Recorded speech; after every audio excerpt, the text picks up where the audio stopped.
Morning, I'm Miranda, and I'm going to be talking about a method for hard constraint projection in a physics-informed neural network. So the motivation is that nonlinear partial differential equations, or PDEs, govern the dynamics of many different fluids, and that's from global fluids like weather phenomena to just like the airflow in this room. Many of these PDEs do not have analytic solutions, and that includes the Navier-Stokes equation, which is what I'm working with. And numerical simulations are expensive, and they're prohibitively so in the inverse and high dimensional settings. So that introduces machine learning, which provides a promising framework to study fluid dynamics at a fraction of the computational cost, using decades of collected CFD data and also recent advances in computational power. The knowledge that we have of the system can be incorporated into a neural network in the form of physical constraints. So that knowledge might be the governing equation itself, or it could be some kind of, say, an incompressibility constraint, or the boundary conditions or initial conditions of the system. And we want to incorporate that knowledge because these constraints have the potential to both improve the predictive accuracy of the model, but also open that black box of machine learning and provide a much needed explainability to the models that we run, especially if they have consequences.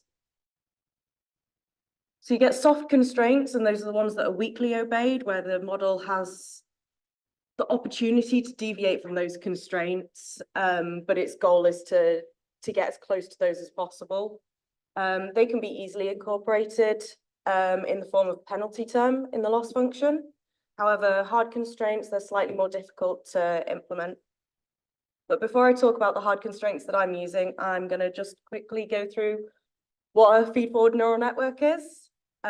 So a feed-forward neural network, it takes as input the coordinates of the system. So for me, because I'm looking at a two-dimensional incompressible fluid flow, that's just X and Y for space and T for time. And then the network outputs a prediction of my solution. So in this case, it's U and V, which are my two velocity components, and P, which is the pressure, at those coordinate inputs. And the information is propagated through this network, with every node in just an arbitrary layer getting as input a weighted sum of all of the nodes in the previous layer. A bias term is added on, and then all of that is fed into a activation function. That's the sigma there, and that's a nonlinear function the nonlinear function embeds that nonlinearity and gives the model the potential of predicting any kind of function, a universal function approximator. Yeah. So those weights and biases, the W's and the B's, those are learned, and they're learned by iteratively reducing some kind of objective function. So here, at least on this slide, it's just the data error. So that's the difference between the ground truth velocities that I have and the predicted velocities. And I've just used a mean squared error here. I'm only looking at the velocity for this data error because in practice, having ground truth measurements for pressure throughout the domain is relatively difficult. So physics-informed neural network, I'm sure you're all familiar, but just in case you're not, Racy et al. Introduced a physics-informed neural network, which appends that loss function. So it has the data error, but it also has some kind of deviation from the physics, a physics error.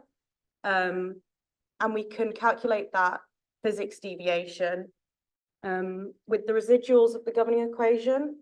So once I have predictions for U, V, and P, I can use automatic differentiation through the network to find all the derivatives required to construct my equation. In theory, those R's should be 0, but because it's a machine learning model, they're not quite 0. So I can use that R as a measure as to how far away my predictions are from adhering to the governing equation. So then my physics error is defined similar to the data error, where I've got a mean squared error of those two residual terms. And then the loss is some kind of weighted sum of those to the data error and the physics error. This W here, this is the weight that's a hyperparameter, and that is determined during training and set by whoever's creating the pin. Those of you with eagle eyes will also notice that I've added an extra step where I initially predict, my model initially predicts the stream function, and this embeds incompressibility into my system. I calculate the curl of the stream function, and then those velocity components are by definition incompressible.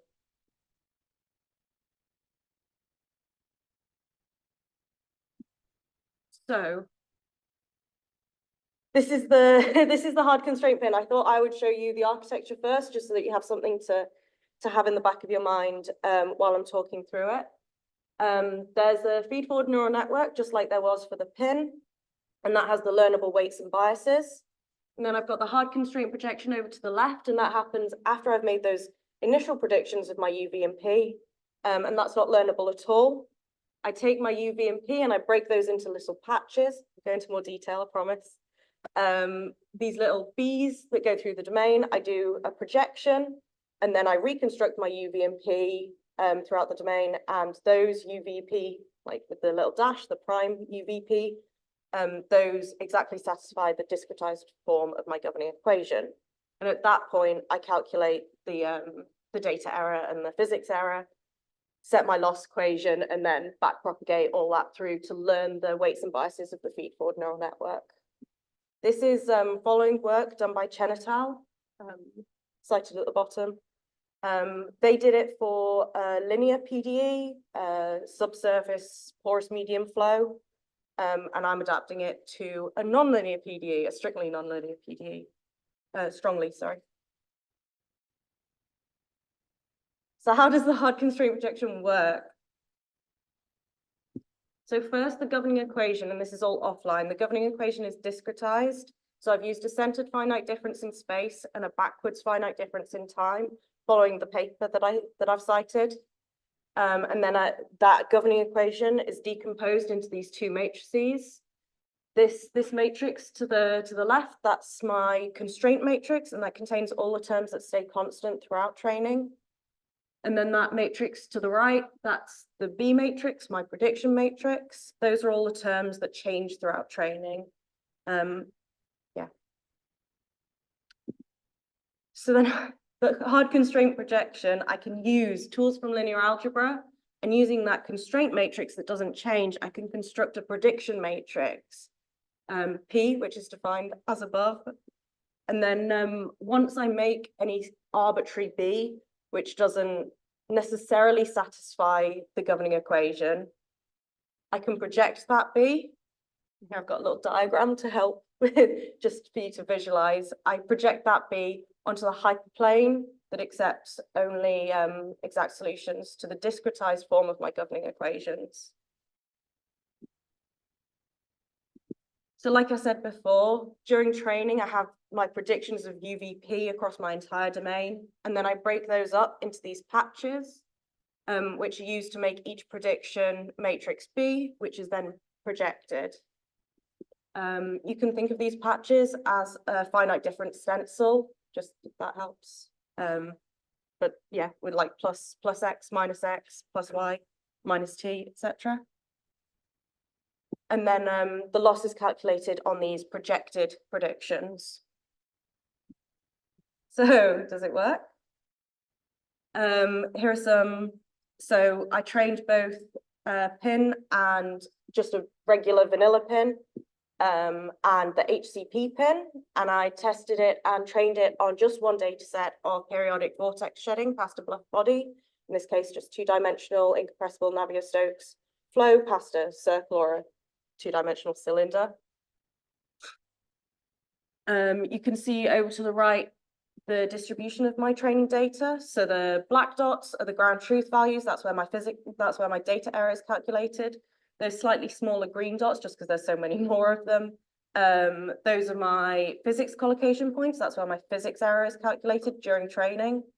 And then you can see that there's a lattice of orange points, and that's my test data set, and both the physics error and the test physics error and the test data error are calculated on those orange points to calculate my test loss.